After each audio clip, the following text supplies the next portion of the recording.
ദൈവം അനുഗ്രഹീതമായ രീതിയിൽ രോഗങ്ങളെ സൗഖ്യമാക്കുവാൻ തക്കവണ്ണം ദൈവരാജ്യത്തിൽ ക്രിയ ചെയ്ത് കഴിഞ്ഞു. ഇതുകൊണ്ടാണ് ഞാൻ ഇന്നലെ പറഞ്ഞത്, 1.5 മാസം 2 മാസം കൂടിയിരിക്കുമ്പോൾ സ്ഥിരം രോഗിയായിരുന്നു. ശ്വാസം മുട്ടല്, ചുമ, ഈസിനോഫീലിയയുടെ വിഷയങ്ങൾ, പകുതി തലവേദന, പകുതി ചെവി വേദന, പകുതി പല്ലുവേദന. അവസാനം ഞാൻ തന്നെ മരുന്ന് മേടിച്ച് ആന്റിബയോട്ടിക് 250 ആന്റിബയോട്ടിക്, 500 mg ആന്റിബയോട്ടിക്, ഇതെല്ലാം ഞാൻ തന്നെ മേടിച്ച് സ്റ്റോക്ക് ചെയ്യും. ഡോക്ടർക്ക് പോകത്തില്ല, കാരണം ഇത് വരുമ്പോൾ എനിക്കറിയാം ഇത് കഴിച്ചാൽ മരുന്ന് മാറും. പക്ഷെ എന്നെ ദൈവം ഈ ദൈവരാജ്യത്തിലെ വ്യവസ്ഥ കാണിച്ചു തന്നപ്പോ ഞാൻ അതനുസരിച്ച് പ്രവർത്തിക്കുവാൻ തുടങ്ങിയപ്പോ അന്ന് മുതൽ തന്നെ രോഗങ്ങൾ വിട്ടാണെന്നോ ഇന്ന് തന്നെ വിട്ടാണെന്നത് 6 വർഷം കഴിഞ്ഞു.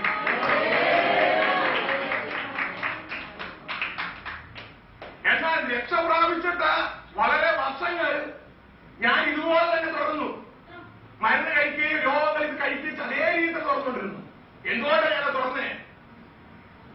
കാരണം എനിക്ക് പരിജ്ഞാനമില്ല, ഈ വചനത്തെ കുറിച്ചുള്ള പരിജ്ഞാനം എനിക്കില്ലാത്ത ഞാൻ തുറന്നുകൊണ്ടേയിരുന്നു.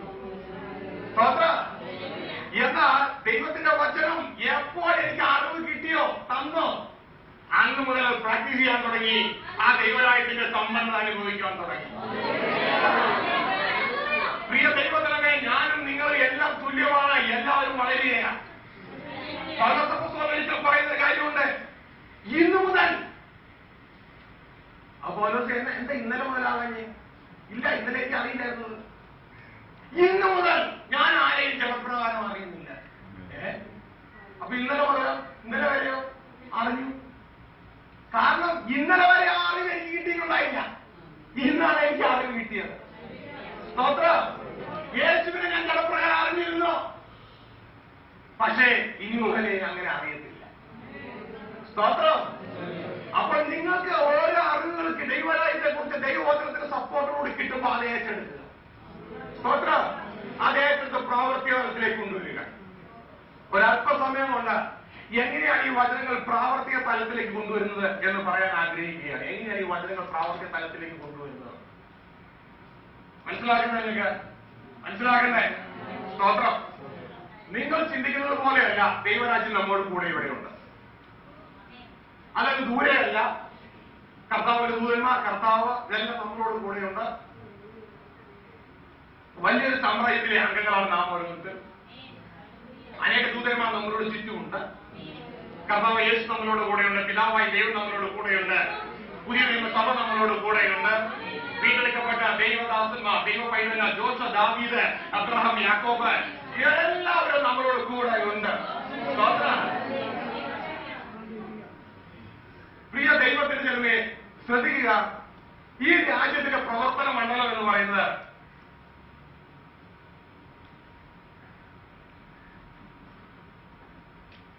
ദൈവവചനം നമ്മൾ എങ്ങനെ നമ്മുടെ നാവിലൂടെ നമ്മൾ എങ്ങനെ പറയുന്നു എന്നുള്ള അടിസ്ഥാനത്തിലാണ്. ശ്രദ്ധിച്ചു കേൾക്കുക. ദൈവത്തിന്റെ ആത്മാവ് നിങ്ങളുടെ ഹൃദയങ്ങളെ തുറക്കും. മനുഷ്യർ ഈ ലോകത്തിൽ നിങ്ങൾ പല സ്വരങ്ങളും കേൾക്കും, പല സ്വരങ്ങളും കേൾക്കും. നിങ്ങൾ ഇന്ന ആളാണ്, നിങ്ങൾക്ക് ഇന്ന അസുഖമാണ്, നിങ്ങൾക്ക് ഇന്ന വിഷയമാണ്, പല പല സ്വരങ്ങളും കേൾക്കും. എന്നാൽ ആ സ്വരത്തിനനുസരിച്ച് നിങ്ങൾ എന്ത് റെസ്പോണ്ട് ചെയ്യുന്നു എന്നുള്ളതാണ് നിങ്ങളുടെ അന്ത്യം നിശ്ചയിക്കാൻ പോകുന്നത്. മനസ്സിലായില്ല? ഇന്നലെ ഞാൻ പറഞ്ഞു, മറ്റുള്ളവർ നിങ്ങളെ കുറിച്ച് എന്തു പറയുന്നു എന്നതിന്റെ അടിസ്ഥാനത്തിലല്ല നിങ്ങൾ അങ്ങനെ ആയിരിക്കുന്നത്. ഒരുപക്ഷെ ഒരു വ്യക്തി നിങ്ങൾ രോഗിയാണെന്ന് പറയുമായിരിക്കാം, ഡോക്ടർ പറയാൻ നിങ്ങൾക്ക് ഇന്ന അസുഖമാണെന്ന് പറയുമായിരിക്കാം. അല്ലെങ്കിൽ മറ്റൊരു വ്യക്തി നിന്നെ കൊണ്ട് നീ ഇങ്ങനത്തെ ഒരു വ്യക്തിയാണ് എന്ന് നിന്നോട് പറയാൻ, നീ ദുഷ്ടനായ ഒരു വ്യക്തിയാണെന്ന് നിന്നോട് പറയുമായിരിക്കാം. ഇതുകൊണ്ടൊന്നും നിങ്ങൾ ദുഷ്ടനുമാകുന്നില്ല, നിങ്ങൾ രോഗിയുമാകുന്നില്ല. ഇത്ര വൃത്തം കിട്ടിയോ നിങ്ങൾക്ക്? സ്തോത്രം.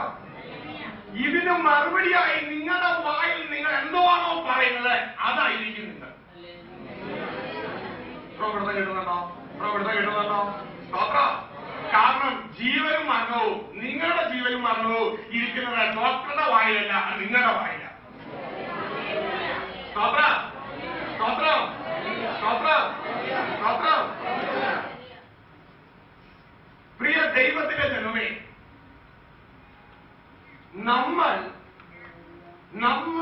വായ കൊണ്ട് എങ്ങോട്ടേക്ക് തുഴയുന്നു അങ്ങോട്ടേക്ക് കയറി പോകും. സ്തോത്രം.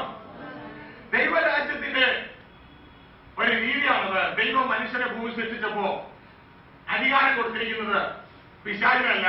ദൈവത്തിന് സർവാധികാരം ഉണ്ടെങ്കിലും ഭൂമിയിൽ ദൈവം അധികാരം ഉണ്ടെങ്കിലും മനുഷ്യനാണ്. സ്തോത്രം. അപ്പൊ മനുഷ്യൻ നിശ്ചയിക്കണം, ഞാൻ ഏത് ജീവിതത്തിലാകണം, ഏത് പ്രവൃത്തിയിലാകണം, ഏത് രീതിയിൽ ഞാൻ ആയിത്തീരണോ മനുഷ്യൻ വേണം തീരുമാനിക്കാൻ. സ്തോത്രം. യാക്കോബ് 3:4 വായിക്കട്ടെ. എല്ലാവരും എടുത്തോട്ടെ വായിക്കും. Oh Jesus, I give you glory.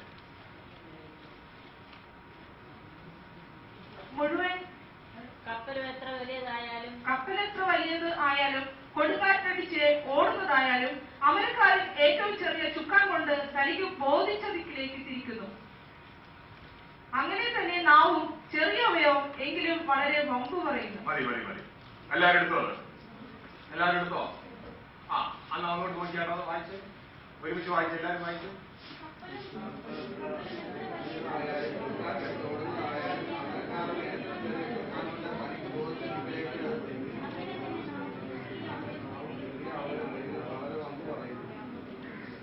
ശ്രദ്ധിക്കുക, കപ്പൽ എത്ര വലുതാണെങ്കിലും അത് കൊടുങ്കാറ്റടിച്ച് ഓടുന്നതാണെങ്കിലും.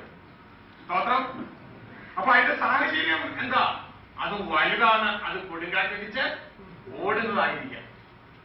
അപ്പൊ അതിന്റെ സാഹചര്യം ഇല്ല.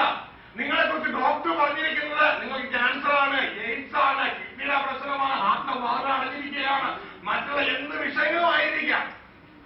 ആ കൊടുങ്കാറ്റ് അത് കേട്ട് നിങ്ങൾ ഓടുന്ന വ്യക്തിയായിരിക്കാം. ശ്രദ്ധിക്കുക, അത് കേട്ട് നിങ്ങൾ ഓടുന്ന വ്യക്തിയായിരിക്കാം. പക്ഷെ പുള്ളി അത് ആ ഡോക്ടർ പറഞ്ഞുകൊണ്ട് നിങ്ങൾ ആ വ്യക്തിയല്ല. ഡോക്ടർ അങ്ങനെ പറഞ്ഞതുകൊണ്ട് നിങ്ങൾ ആ വ്യക്തിയല്ല. ഡോക്ടർ എന്തുകൊണ്ട് അത് പറഞ്ഞേ? കാരണം പുള്ളിക്ക് ഇതിനു മുമ്പ് കിട്ടിയ അറിവ് ഉപയോഗിച്ചിട്ടാണ് പുള്ളി അത് പറഞ്ഞത്. എന്നാൽ ഈ ആ ഡോക്ടറെ ഉണ്ടാക്കിയ അതിലും വലിയ പുള്ളിക്കാരൻ എഴുതി വെച്ച വേറൊരു പുസ്തകം ഇവിടെ ഉണ്ട്. ഇതിലെ അറിവ് ഉപയോഗിച്ച് നീ തിരിച്ചു പറയാൻ പോവുക. ഇതിലെ അറിവ് ഉപയോഗിച്ച് നീ തിരിച്ചു പറയാൻ പോവുകയാണ്. അപ്പൊ ദൈവരാജ്യത്തിന്റെ അറിവ് ഈ ലോകത്തിന്റെ ജ്ഞാനം ദൈവസന്നിധിയിൽ ദോഷത്തമായ ആ അറിവും തമ്മിൽ കൂട്ടിമുട്ടാൻ പോവുകയാണ്. മനസ്സിലാകുന്നുണ്ടോ? സ്തോത്രം. ചെറിയ അറിവും വലിയ അറിവും തമ്മിൽ കൂട്ടിമുട്ടാൻ പോവുകയാണ്. ചെറിയ അറിവും വലിയ അറിവും തമ്മിൽ കൂട്ടിമുട്ടാൻ പോവുകയാണ്. ഹല്ലേലൂയ, ഹല്ലേലൂയ, ഹല്ലേലൂയ, ഹല്ലേലൂയ. പ്രിയ ദൈവജനമേ, ശ്രദ്ധിക്കുക.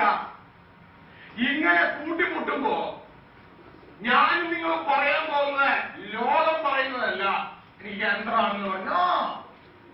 ആര് പറഞ്ഞു നിനക്ക് ക്യാൻസർ ആണ്? ഏത് ഡോക്ടർ? ഇവിടുത്തെ ഡോക്ടറോ? ഏത് ലോകത്തിലെയോ? അപ്പൊ നീ അവിടുത്തെ ആളാ ദൈവരാജ്യത്തിലെ. പക്ഷെ നിങ്ങളുടെ ആരാ പറഞ്ഞേ? ലോകത്തിലെ ഡോക്ടർ. പോയി ദൈവരാജ്യത്തിലെ ഡോക്ടറോട് ചോദിക്കേ. ആ ഡോക്ടർ എന്താ പറയുന്നത് കേൾക്കാം. കഴിഞ്ഞ ദിവസം ഒരു സഹോദരൻ നല്ല അനുഗ്രഹിക്കപ്പെട്ടൊരു കുടുംബം നല്ല രീതിയിൽ പോയിക്കൊണ്ടിരിക്കുകയാണ് ദൈവവേലയല്ലേ എല്ലാം. അവരൊരിക്കല് എന്റെ റൂമിലേക്ക് കയറി വന്നു. അവരുടെ ദേവദാസനുണ്ടായിരുന്നു കൂടെ. ആ കുടുംബം കടന്നുപോയി. ആ ദിവസമാണ് അവർ അറിയുന്നത്. ആ സഹോദരിക്ക് നേരത്തെ അറിയാമായിരുന്നു. ആ ദിവസമാണ് അവരറിയുന്നത് ആ സഹോദരിക്ക് ക്യാൻസറാണ്. തന്റെ സ്നേഹിതയായ ഭർത്താവിനെ അറിയിക്കാതെ ഒതുക്കി കൊണ്ടുപോയി. ചികിത്സകള് കാര്യങ്ങള് റിസൾട്ടൊക്കെ വന്നു. ക്യാൻസറാണ് സ്ഥിരീകരിച്ചു. എവിടത്തെ ഡോക്ടർ? ഇവിടത്തെ ഡോക്ടർ. അങ്ങനെ ഇരിക്കുമ്പോൾ സഹോദരിയുടെ ദൈവത്തിന്റെ വചനം പറഞ്ഞു കൊടുത്തു.